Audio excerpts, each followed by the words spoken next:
Assalamualaikum Ustaz. Waalaikumsalam warahmatullahi wabarakatuh. Izin bertanya, kerana kitab Injil lebih dahulu diturunkan daripada Al-Quran, jadi yang mahu ana tanyakan, apakah benar ada yang sama isi kandungan kitab Injil dengan Al-Quran? Kerana ana dengar ada yang seorang ustaz mengatakan Injil dan Al-Quran ada yang sama. Syukran. Ini masalah ni kerana isu akhir-akhir ini ada salah seorang ustaz yang membuat satu majlis dengan orang Kristian dan dia nak collabkan antara Al-Quran dengan Injil, yang mana orang Kristian ini berani dengan jelas dia katakan bahawa dalam Yohanes 3 ayat ke-16 bahawa Tuhan kerana sayang rahmatnya kepada umatnya, bahkan dia hantar anak tunggalnya kepada manusia, dan siapa yang beriman kepada anak tunggalnya maka dia dapat berkat. Lalu ustaz ini membacakan surah Maryam ayat 30 dan 31. Qala inni abdullahi atani alkitab wa ja'alani nabiyya wa ja'alani mubarakan aina ma kuntu wa awsani bis salati waz zakati ma dumtu hayya. Yang 30 dia tak terjemahkan, dipotong yang ke-31. Dikatakan bahawa Nabi Isa itu diutus untuk memberikan berkat kepada seluruh umat manusia. Ini niatnya nak mengajak orang sama-sama bahawa ajaran Kristian dengan ajaran Islam itu sama. Ini bukan toleransi tapi ini kolaborasi. Kenapa dia tak katakan qala ini Abdullah, aku hamba Allah, iaitu Nabi Isa mengatakan aku hamba Allah, yang orang Kristian mengatakan anak Allah. Ingat jemaah dikasihi Allah, berarti dia potong depan, potong tengah, potong ini tujuannya apa? Pasti ada kepentingan tertentu.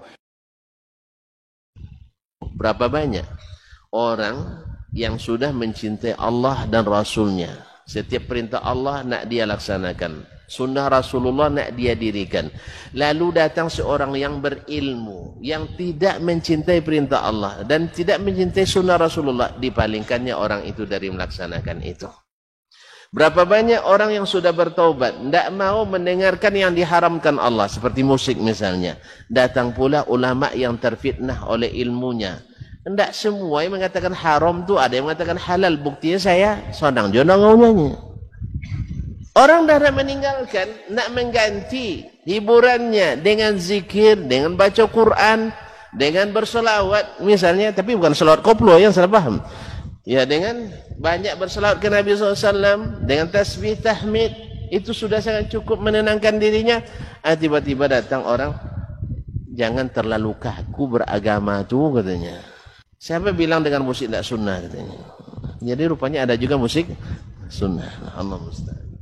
Ini tidak mungkin orang biasa, mesti orang berilmu tapi terfitnah oleh ilmunya, merasa bangga, merasa lebih hebat, sehingga nas-nas yang jelas larangan dari Allah dan Rasul sallallahu alaihi wasallam mereka palingkan dari makna yang asli. Sehingga orang yang sudah awalnya tidak bertaubat meninggalkan itu, jangan terlalu taklid beragama, jangan kaku, sempit dunia ini katanya. Nah, makanya orang seperti ini memalingkan kita dari mencintai Allah, memalingkan kita dari mencintai Rasulullah sallallahu alaihi wasallam. Karena menurut mereka cinta itu kadang hanya di lagu saja. Kalau di amalan enggak.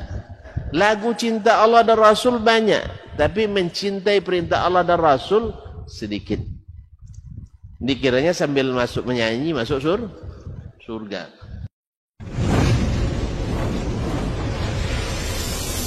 Baba TV Sunnah, belajar agama baru alim.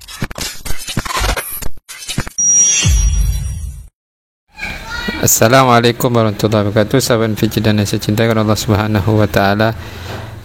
Kembali viral ya video Ustaz Ali Hidayat. Nama pembahasan kali ini tentang beliau ada indikasi sama ya, ajaran Kristen dengan ajaran Islam, wa iyadzubillah.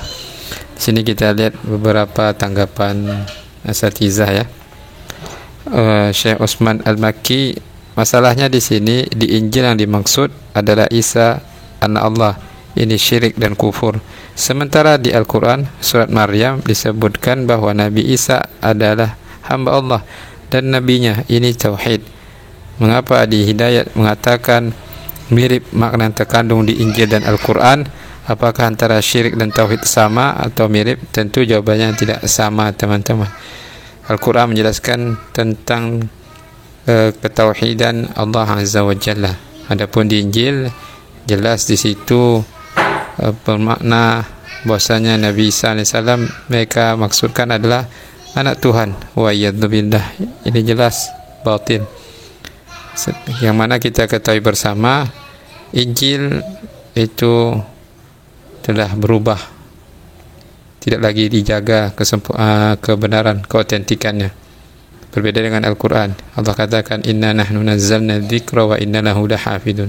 Sesungguhnya kami menurunkan Al-Quran, kami pula yang akan menjaganya. Adapun kitab yang lainnya, mereka sudah mengalami perubahan.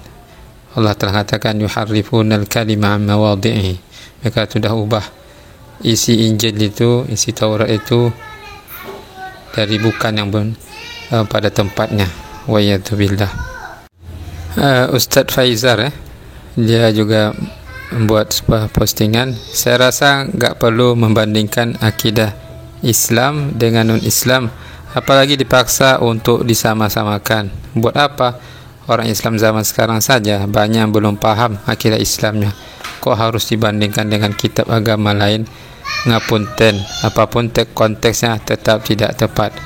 Ustaz Fadlan Fahamsyah beliau berkomentar, antum dekat dengan beliau, menasihati adalah tanda cinta. Tak ada salahnya bila diberi masukan, jangan terlalu jauh. Sebenarnya kalau kita jujur, ada banyak yang tidak tepat di video itu, dari penerjemahan, pemenggalan ayat, wajalni nabiyya dan lain-lain. Mencintai boleh, tapi jangan kita mendiamkan kesalahan. Potongan video Ustaz Adi Hidayat hadahullahu wa iyyahu sempat bahagia ketika dia menyampaikan hujah Al-Quran kepada orang kafir. Karena ayat yang dibacakan tersebut sangat agung, lagi bagus untuk membantah orang-orang Nasrani. Bagaimana tidak, simak firman Allah ini. Qala inni abdullahi atani al-kitaba wa ja'alani nabiyya. Berkata Isa, sesungguhnya aku ini hamba Allah, dia memberiku Alkitab, Injil, dan dia menjadikan aku seorang nabi. Dia bisa menjelaskan kepada orang Nasrani tersebut bahawa Nabi Isa sendiri mengaku bahawa dia adalah pertama, hamba Allah. Berarti dia bukan Tuhan yang boleh disembah. Kedua, diberikan kitab, bukan yang memberikan kitab, berarti dia adalah makhluk, bukan Tuhan. Dan diberikan kitab sama seperti Nabi yang lain yang tidak layak disembah. Ketiga, seorang Nabi sama seperti Nabi yang lain yang Allah ciptakan, sebagaimana firman Allah, inna mathala Isa indallahi kamathali Adam khalaqahu min turabin thumma qala lahu kun fayakun.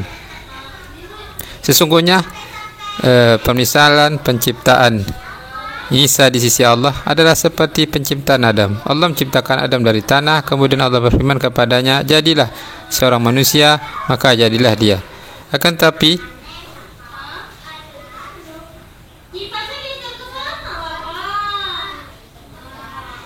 tetapi sayangnya dai yang terkenal satu ini tidak sama sekali menyentil tentang ini.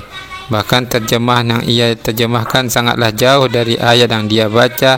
Yang dia baca tidak dia terjemahkan semestinya. Kemudian dia tidak sadar ketika membiarkan orang Nasrani membacakan Alkitab di hadapan kaum muslimin adalah bentuk kebodohan yang nyata. Karena dengan sebab dia bisa jadi orang-orang yang awam akan hadir, bisa terkena syubhat dan seolah-olah membenarkan ajaran dan Alkitab mereka. Inilah bukti nyata rusaknya manhaj dan akidah dai ini. Allahu musta'an. Semoga kita bisa memilah dan memilih mana yang layak diambil ilmunya, mana yang tidak. Dan sampai kita gadaikan akidah kita sehingga tidak lagi peduli mana yang benar, mana yang batil. Wa iyadzubillah. Semoga ini bermanfaat dan menyadarkan kita semua agar pentingnya belajar tauhid yang benar, karena itulah kunci kita untuk masuk ke dalam syurganya Allah. Bukan hanya banyak hafalan, tapi pemahaman yang benar. Sebagaimana Nabi katakan, may yuridillahu bihi khairan yufaqihu fiddin. Siapa yang Allah inginkan kebaikan pada dirinya, maka Allah berikan dia pemahaman yang benar tentang agamanya. Memiliki hafalan yang banyak itu adalah sebuah keutamaan, tetapi jika manhajnya, akidahnya rusak, maka akan menjadi hujah, akan menyerang dirinya. Wa yadzubillah. Maka hendaklah sering bertambahnya hafalan, sering pula dengan bertambahnya pemahaman agama yang benar, bukan malah menjadi menyimpang dari jalan yang lurus sehingga dapat menyebabkan orang lain jauh dari jalan hidayah. Wa iyadzubillah.